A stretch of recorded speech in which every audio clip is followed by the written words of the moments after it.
There I was in a quiet room by the ocean alone, with a man I had no business being alone with. My heart was pounding, my breath caught, and what happened next is something I still replay in my mind even today.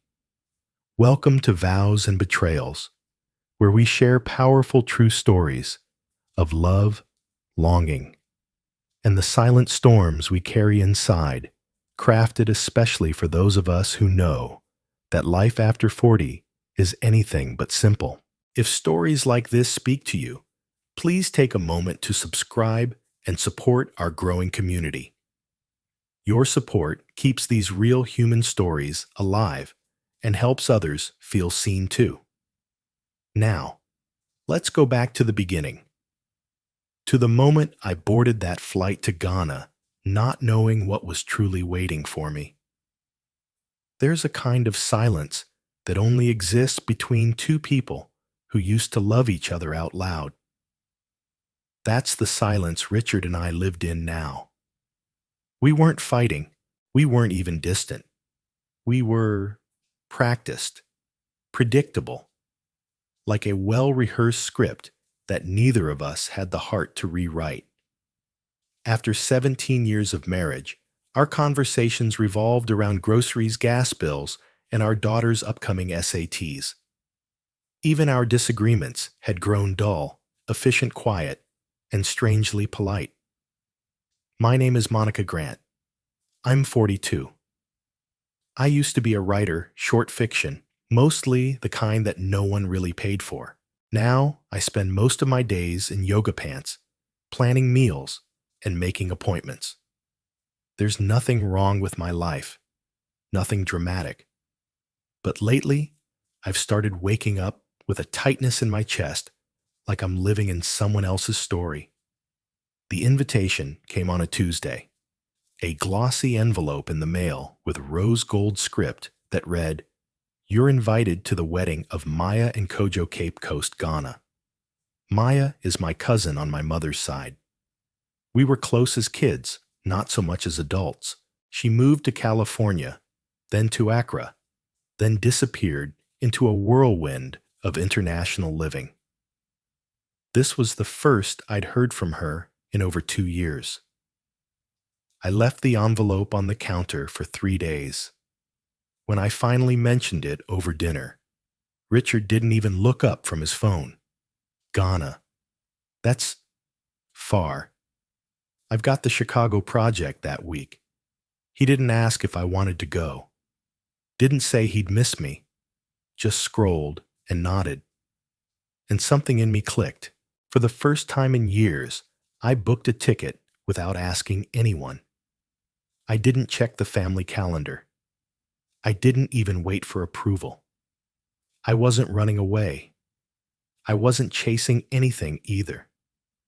I just wanted to remember what it felt like to be alone with my own name in a place where no one called me mom or honey or Richard's wife. I just wanted to breathe. And so 2 weeks later, I boarded a flight to Ghana. Alone, I stepped off that plane thinking I'd be a stranger in a foreign land. But somehow, the land wasn't the only thing that felt unfamiliar. So did I. The heat hit me first. Not the dry kind I knew from Texas, but something heavier, moist, fragrant, full of life. As I stepped into the open-air terminal at Kotoka International, I felt sweat bead on my forehead instantly. My blouse clung to my back. But I didn't mind. It was the first time in years I'd felt anything this immediate. The drive to Cape Coast was long, nearly 3 hours down winding roads and through small towns where goats wandered freely and children chased soccer balls barefoot. My driver, Kwame, played old high-life music on the radio. I didn't understand the lyrics, but something about the rhythm made me feel less like a guest and more like someone remembering a dream. When we arrived at the resort, the sun was just beginning to lower itself into the horizon.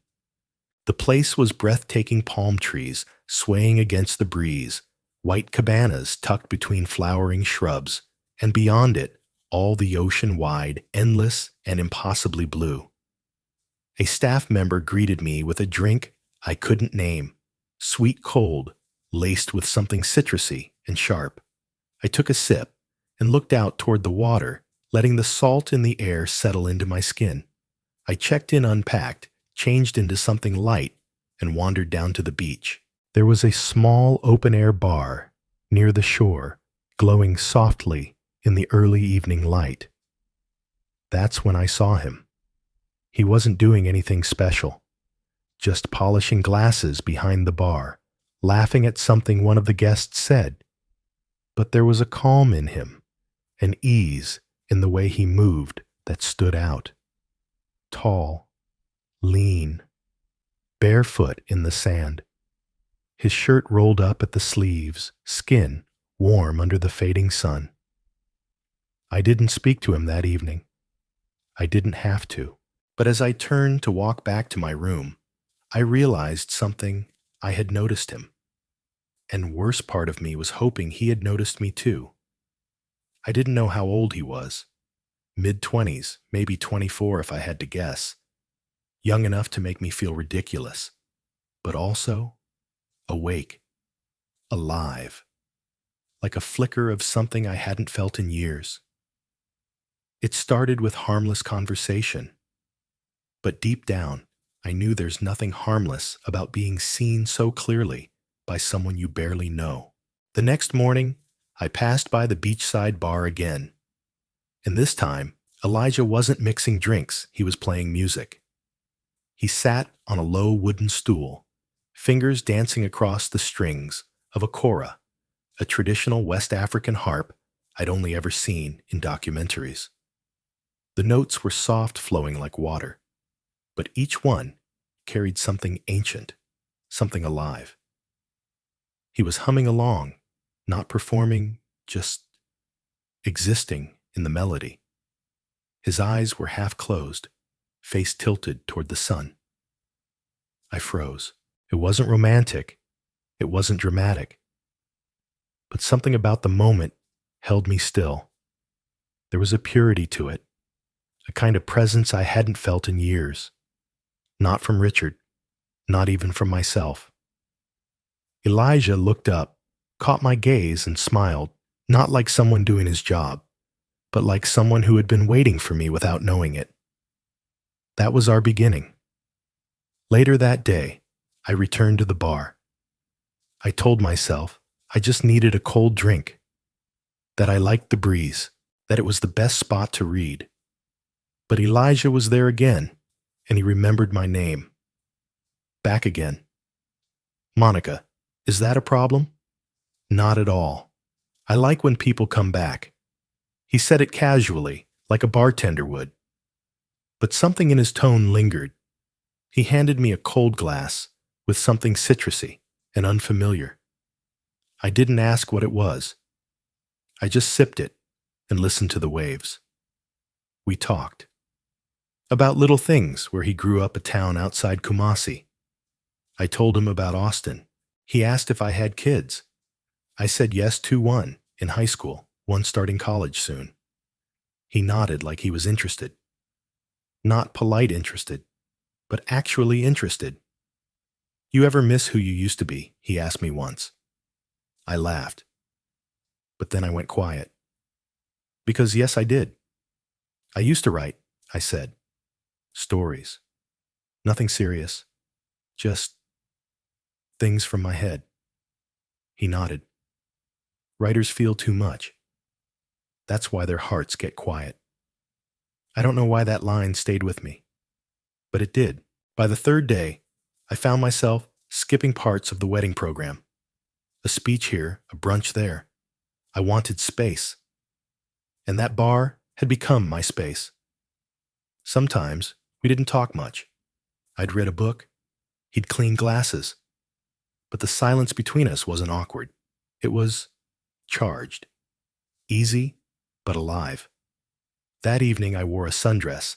I hadn't planned to wear soft yellow cotton low in the back. Richard had once said it was a bit much for a school pickup. But here it didn't feel like too much. It felt like me. I passed Elijah on my way to the bar. He didn't say a word, just looked. Not in a rude way, not in a hungry way, just long enough for me to feel it. That gaze stayed with me the whole night. There's a kind of danger that doesn't come with raised voices or stolen touches, but with silent stillness and the feeling that someone already knows your answer before you speak. That night, after the traditional ceremony, most of the guests had gone to bed. Laughter still drifted from the main villa, but the beach had gone quiet, soft waves, lanterns swaying in the wind, the smell of salt, and something grilled in the distance. I wandered toward the bar, barefoot heels dangling from one hand. The sand was cool now, the air thick with humidity, and something else, something unnamed. Elijah was wiping down the counter, the same calm in his shoulders, like he had all the time in the world. He glanced up, then down again, like my presence wasn't surprising at all. "You're still up," he said. I couldn't sleep. He nodded, not asking why. Just placed a glass in front of me and poured something cold and clear. No questions, no small talk. We sat like that for a while, just the sound of wind and water and the quiet clink of glass. Then softly, he asked, "Why did you come here?" I hesitated. "For the wedding?" He shook his head, barely smiling. "No, I mean, here." He wasn't talking about Ghana anymore. He meant this moment, this bar, him. I looked down at the glass. I don't know, but I did. I came because being near him made me feel like something in me had woken up, something I hadn't realized was sleeping. The silence between us grew heavier, not awkward, but full. My chest tightened, like the air around us had gotten thicker. Then Elijah leaned forward just slightly. "I won't do anything unless you want me to," he said. I looked up. His voice was low, his eyes still. "I'm not here to take anything from you." "I'm married," I whispered. "I know." Still neither of us moved. And that's when the music from the villa kicked back up.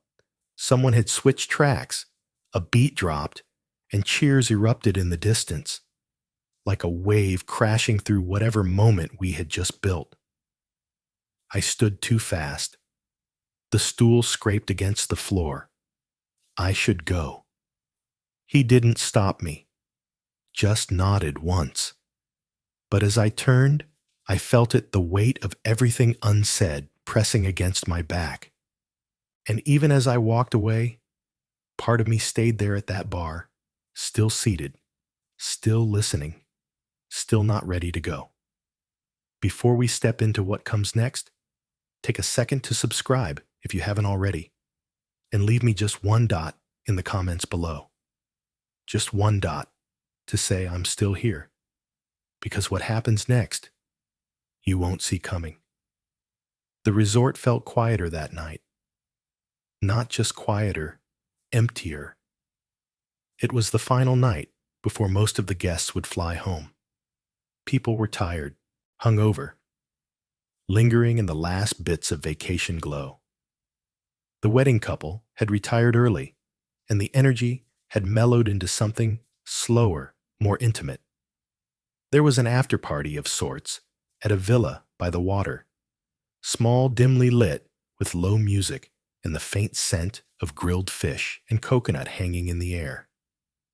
I almost didn't go. I'd already told myself that what happened or almost happened the night before was enough, that I'd stepped too close to something dangerous and that I needed to step back. But of course, I went. Elijah wasn't behind the bar that night. He was part of the gathering, leaning casually against the wall. No apron, just a crisp white shirt sleeves rolled. His hair still damp from a shower, his eyes unreadable. He didn't come to me right away. Didn't need to. It was like we were waiting for something invisible to shift. I grabbed a drink and joined a circle of people talking about the ceremony. I smiled. I nodded, but I wasn't really there. My eyes kept drifting. My mind kept floating. Eventually, he moved. Quietly, without a word, he walked past the group and toward the edge of the villa, where a narrow path led to one of the private lounges nestled between the trees. He didn't look back. I followed. There was no logic in my steps, no plan, just my pulse and the sound of waves crashing beyond the trees. The room was small wooden walls, gauzy curtains, dim amber lights. Music thumped gently from somewhere in the distance, muffled and soft. Elijah closed the door behind me. We stood there, a few feet apart, saying nothing. He didn't reach for me, didn't touch me. He just looked at me in a way no one had in years, like I wasn't being evaluated, or labeled, or compared, just seen. "You know why you're here?" he said. I swallowed hard. "I shouldn't be, but you are." I didn't move when he stepped closer. I couldn't. His breath was close now, warm, steady. The space between us shrank until it was almost nothing. One more inch, one more heartbeat, and we would have passed a line no one could unsee. My body didn't lean in, but it didn't pull away either. My hands trembled. I felt the urge to say something to stop this, but nothing came out. He touched my wrist again this time, slower, tracing it lightly, like trying to memorize the shape of a thought he wasn't allowed to keep. "Monica," he said softly. It wasn't a question. It wasn't a plea. Just my name spoken like a secret. And then the knock. Sharp, sudden, too loud, too real. "Monica, it's Maya your husband's been calling nonstop." My heart jumped. I stepped back so fast I almost knocked over the chair. The spell cracked. Elijah didn't flinch. He just looked at me like he already knew how this would end. If we'd had 10 more seconds. He didn't finish. But we both knew what would have happened. And maybe that's why I couldn't stay. I opened the door and walked into the night heat, still clinging to my skin, breath still caught halfway in my throat. Austin felt colder when I landed. It wasn't the weather, it was familiar Texas sunshine, dry and bright. But something in me had shifted. I moved slower, quieter, like I was trying not to wake a part of myself I didn't quite understand. Richard was waiting in the car outside the terminal. He waved, smiled, said, "Welcome home, babe," like he always did. We hugged, a quick practice thing. On the ride back, he asked about the wedding. I told him it was beautiful, that Maya looked radiant, that the resort was lovely. He showed me pictures our daughter had texted while I was gone. Said the dog had chewed up another pillow. Laughed at his own stories. I laughed too. Or maybe I just smiled with sound. That night, I lay beside him in bed, his back to me, breathing slow. I stared at the ceiling and counted the seconds between breaths. In the dark, I whispered, "Did you miss me?" He didn't answer. I think he was already asleep. Or maybe not. I didn't press it. The next morning, I unpacked my bag slowly. When I opened the small side pocket of my carry-on, I found the beaded bracelet Elijah had handed me on my last morning, just before I boarded the shuttle to the airport. He hadn't said anything, just slipped it into my palm and walked away. I hadn't worn it, but I hadn't thrown it away either. Later that afternoon, I sat at my desk, opened my laptop, and drafted an email I never intended to send. Subject: Ghana. I wrote 3 lines. Then I backspaced all of it. I stared at the blank screen for a long time. Then I clicked save, not send, just save. That evening, as we were cleaning up after dinner, Richard looked over and said, "Glad you got some time away. You seem lighter." I paused, dried my hands on a dish towel, nodded. "Yeah," I said. But what I really meant was, I feel different. And I don't know if I can go back. They say, not all affairs leave a mark on the skin. Some are quieter, slower. They live in the space between breaths and glances that last a second too long, in the quiet ache of being seen, truly seen, by someone who was never supposed to notice you. I didn't cheat. Not technically. But I crossed something invisible, something emotional. And maybe that's even harder to explain. Because the truth is, I came home. I didn't touch him. I didn't stay. But part of me never left. I still think about Elijah. Not constantly, not with longing, but with something else, with gratitude. Because what he gave me wasn't romance or escape or flattery. He gave me a mirror. For the first time in years, I saw myself clearly. Not as a wife, not as a mother, not as a woman in her 40s trying to hold everything together. Just Monica. A woman who still wants to feel, still wants to be seen. And maybe that's what so many of us are missing. We don't always need someone new. Sometimes we just need someone to ask us the right questions. Are you still happy? Do you feel alive? When was the last time someone truly saw you? So tonight, before you turn off this story, ask yourself something honest. And if you're brave, ask someone else too. You might be surprised at what comes back. If this story resonated with you, don't forget to subscribe to the channel. And if you're still here, leave me a simple dot in the comments. No explanation needed. Just one dot to say I understand.